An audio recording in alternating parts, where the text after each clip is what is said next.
एक बैटलफील्ड जहां जिंदगी का हर पल मौत के साथ रेस करता है, और एक नाइट जिसका सपना था एक पीसफुल जिंदगी, एक अपना सा घर, एक फैमिली। लेकिन जब डेस्टिनी खुद डिसाइड कर लेती है तो सपने सिर्फ सपने ही रह जाते हैं। ये कहानी है अर्ग्रिक की, एक फियरलेस वॉरियर जिसका लास्ट बैटल उसे मौत नहीं बल्कि एक नई जिंदगी देता है। पर ट्विस्ट ये है, वो अब दुश्मनों की एम्पायर में जन्म लेता है, एक रिच फैमिली में, एक लविंग माँ बाप के साथ, और एक फ्यूचर जहां उसका पास्ट उसका सबसे बड़ा सीक्रेट बन जाता है।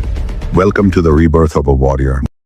कहानी का शुरुआत बैटलफील्ड से होता है, जहां एक नाइट घुटनों पर बैठा हुआ है और सोच रहा है एक एम्बिशियस और ब्रेव नाइट की किस्मत में लिखा है कि वो बैटलफील्ड पर मरेगा। उसे हमेशा ये लगता था कि कोई ऐसा इंसान जिसकी टैलेंट्स बैटलफील्ड पर जागे, खिले और गहराई तक रूटेड हो गए हों, वो शायद एक नई जिंदगी शुरू कर सकता है। उसे लगता था कि उस नई जिंदगी में वो एक फैमिली बना पाएगा, कुछ ऐसा जिसकी उसे दिल से चाहत थी। लेकिन अफसोस, उसके लिए ये सब बस एक सपना ही निकला। जो नाइट हमारे सामने घुटनों पर बैठा है वो कोई और नहीं बल्कि हमारे कहानी का हीरो मशहूर आर्ग्रिक है, और उसके सामने खड़ा है उसका आखिरी ओपोनेंट, एक और लेजेंडरी नाइट, ड्यूक थर्मियन, जो कि एल्थियन एम्पायर के 6 हेक्सा क्लास नाइट्स में से एक है। आर्ग्रिक को अच्छे से पता है कि उसका सामना किससे हो रहा है, स्पेशली जब उसने एक ही दिन में बैटलफील्ड पर ब्लैक वेव का दबाव महसूस कर लिया था। ड्यूक थर्मियन को यह देखकर बड़ा इंटरेस्टिंग लगता है कि आर्ग्रिक अभी भी उसके सामने खड़ा है, जबकि उसे मालूम है कि वो हेक्सा क्लास नाइट से लड़ रहा है।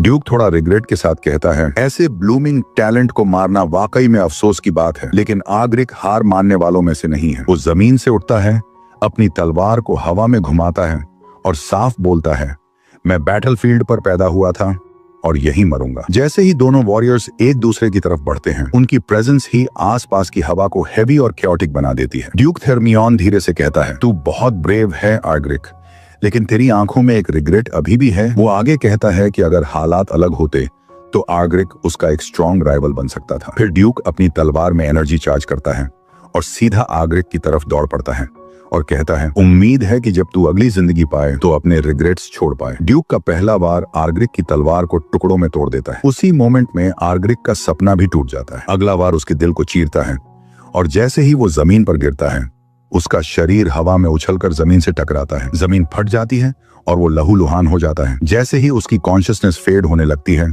चारों तरफ अंधेरा छा जाता है।